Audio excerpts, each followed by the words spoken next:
Bismillahirrahmanirrahim. I am Dr. Mohibullah Wazir. The topic is the movements of the shoulder joint.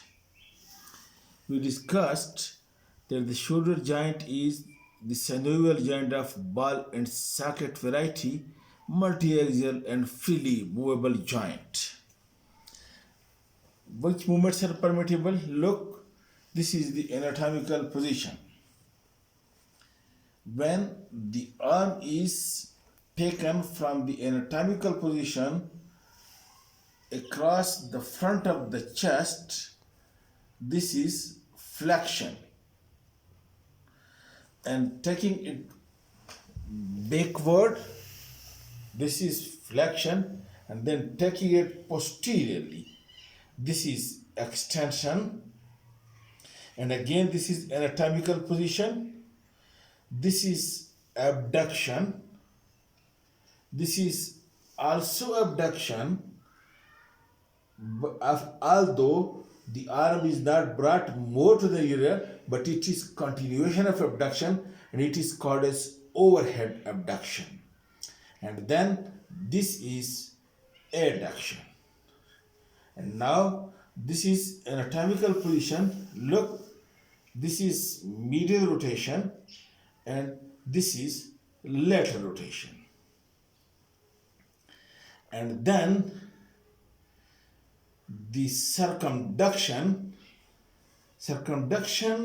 at a multi-axial joint is the movement in combination of flexion, then abduction, then extension, and then adduction. This, by the old very anatomist, in this sequence movement is called as circumduction, although circumduction means movement around its long own axis. This is circular, but the old anatomist described it like this: the movement in sequence of flexion, then abduction, and then extension, and then adduction. Then it is called as circumduction. Okay, now which muscles are responsible for these movements? Look, the first movement which I told you, this is the flexion. And in the previous one lecture, I told you that all the muscles lying anterior to the joint are flexors, except the knee joint.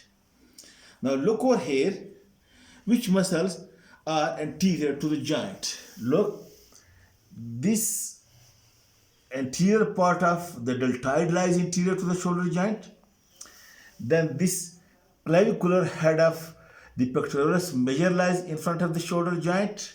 And then you look over here, this coracobrachialis and this short head of biceps. So these two muscles, coracobrachialis, short head of biceps, and then the anterior fibers of the deltoid and the clavicular head of pectoralis major, these are the muscles which produce flexion at the shoulder joint.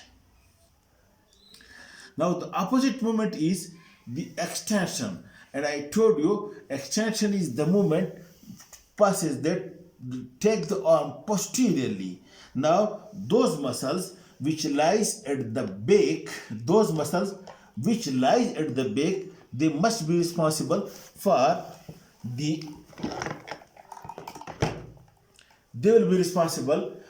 producing extension, and for that you can see these posterior fibers of the deltoid,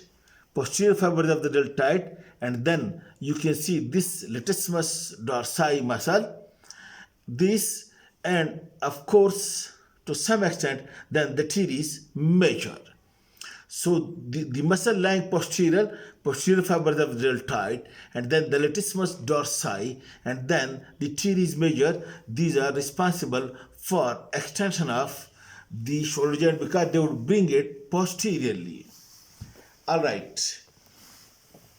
Then the next movement is the abduction. Note, I told you that the muscles, those muscles which lies on the lateral side All these muscles which lies on the lateral side of the joint, they would be abductor. Now you can see the anterior fibers of deltoids are flexors, the posterior fibers of deltoid are extensor. But this multipinate, powerful part of the deltoid, it is the abductor. It produce abduction at the shoulder joint, of course, assisted by this supraspinatus. Look, supraspinatus. So supraspinatus and deltoid combinedly produce the abduction movement because these are lying lateral to the shoulder joint. But note the point that the abduction which is produced up to this line, the supraspinatus and the deltoid would be able to produce the abduction. But at this condition, the glenoid fossa is facing downward and laterally. But if you want to do abduction more than that superiorly, then this scapula must be turned in a way that the glenoid fossa not faces superiorly, and this rotation of the scapula is done. Look, you can see this trapezius muscle which elevate. Look, trapezius muscle is attached over here to the spine, while the serratus anterior is being attached over here. So the serratus anterior would draw it like this, and the trapezius elevate so that the glenoid fossa now faces upward. Then the abduction muscles can do abduction more than that. So the abduction above the 90 degree, first it be accompanied by rotation of the scapula done by the trapezius and serratus anterior, and without that the abduction more than that will be not be possible. Okay, and then is the adduction, bringing the arm back from the adduction position again to the position. Look, that is the sternocostal fibers of the pectoralis. But note before that one point that during this moment of abduction, you know, the arm, the head of the humerus moves like this. Look, it passes downward like this, and over here is the capsule legs, so that the capsule accommodate that. But if you do more than that, then you first rotate the scapula like that. So at this time, look, the head of the humerus is moving free. So to keep it in its own position, then the supraspinatus, the infraspinatus, teres minor, and subscapularis, they play an important role to keep the head of the humerus in contact with the glenoid cavity and does not allow that to dislocate, because you can do a very vigorous movement of abduction and powerful action in plying and in labor working. But these muscles always act like a ligament and to keep the head of the humerus in contact with the glenoid cavity and do not allow dislocation, help in abduction that way. And then the flexion and then the adduction. The more powerful adduction, you already know, it is this pectoralis major, the sternocostal part of pectoralis major. It is the main adductor of the shoulder joint. But if the shoulder joint is being fixed higher up and then bringing back from it higher up downward, then the latissimus dorsi and pectoralis major, both one from the front and one from the back, it can withdraw the hand the downward to produce adduction. Then the medial rotation. Look, all the muscles. Look, which muscles? Look, again this one. This is the medial rotation, and again you can see the pectoralis major is attached over here. It can produce medial rotation. The teres major is attached over here. It can produce medial rotation. The latissimus dorsi, which is attached over here in the depth, it can produce medial rotation. And the subscapularis, which is attached. Subscapularis, pectoralis major, teres major, and latissimus dorsi, these can produce medial rotation. This is subscapularis. This is, you can say, this is latissimus dorsi, and this is teres major. This, and then over here is the pectoralis major. So these all produce medial rotation. And the lateral rotation is being produced, look, this teres minor in the infraspinatus. These produce lateral rotation like this. And along with, okay, this can produce lateral rotation. Alright. These are the movements of the shoulder joint. Now, you can see over here that, look, this is subscapularis being attached to the lesser tubercle and the capsule. This is supraspinatus being attached to the greater tubercle and the capsule. Infraspinatus attached to the greater tubercle and capsule. Teres minor, and then over here is lying the deltoid, and then over here lies the coracobrachialis and short head of biceps. So in this way, many muscles surround the joint capsule or the shoulder joint. That's why many bursae are lying over here. And you know, everywhere where there is tendon to bone contact, when there is tendon to tendon contact, and when there is the joint or tendon contact, Allah has provided the capsule over here to produce the friction between the two structures. So in this way, so many bursae are being provided by Almighty Allah around the shoulder joint. Out of that, one big bursa is, look, this is the subscapularis muscle, and the tendon of deep to the tendon of subscapularis muscle, there is one big bursa which is subscapular bursa. But this subscapular bursa is unique by the fact that over here in the capsule of the shoulder joint there is an aperture, and this synovial membrane of the joint, it comes out and becomes continuous with this subscapular bursa. So one is over here, the subscapular bursa continues with the joint cavity, and another one's the bursa that lies deep to the tendon of infraspinatus muscle over here, deep to the tendon of infraspinatus. This bursa also communicates with the joint cavity through an aperture in the capsule. There is a capsule and a synovial membrane pouch out over here is a bursa and lies deep to the subscapularis. Then one big bursa lies over here deep to the acromion process and deep to the deltoid muscle. That is subacromial bursa or subdeltoid bursa.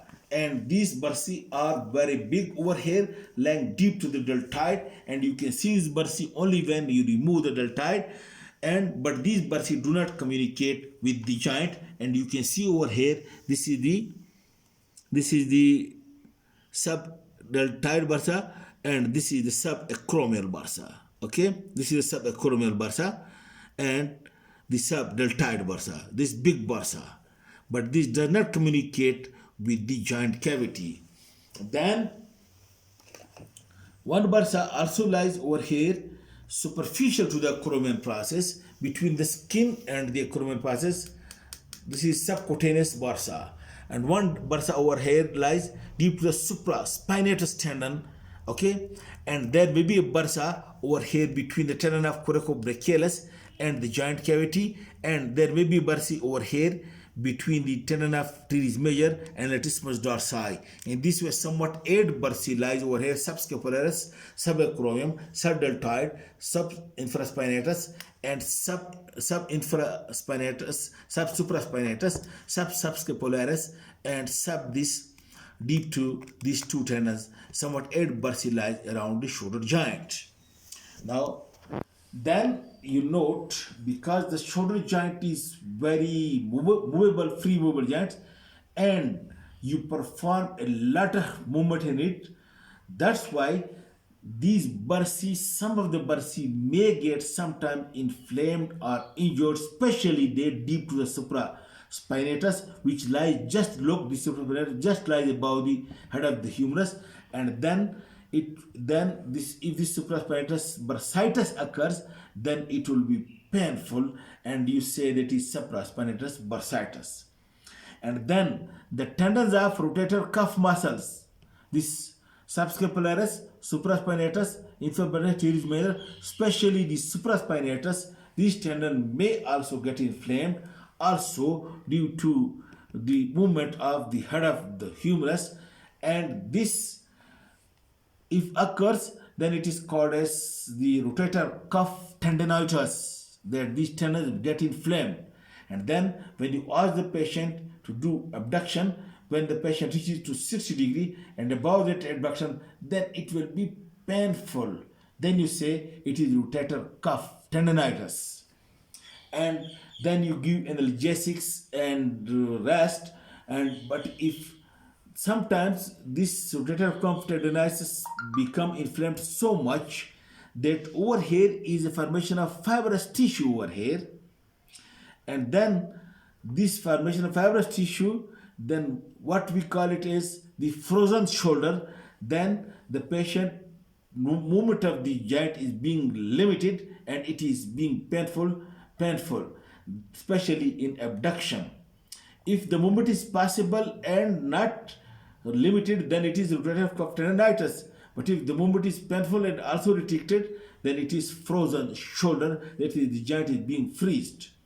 Then we tell different exercises to the patient, and if the patient is clever enough and he do the exercise, then the frozen fiber, the fiber tissue is being broken by the help of exercise, and then it becomes again the free movement is possible. If not, then you will have to give the intra-articular injection of depot steroids by passing deep to the acromion process from the lateral side, or you can also go from the medial side. But while going from the medial side, over here, over here lies the cephalic vein. You should take care that not to injure the cephalic vein if you want to go from the medial side to give intra-articular injection of depot steroids. Because if you injure this subcephalic vein, then tomorrow the patient will present with a big hematoma or the blood accumulation over here. Okay, I hope this is all about the shoulder joint, and I hope you will understand. Thank you very much.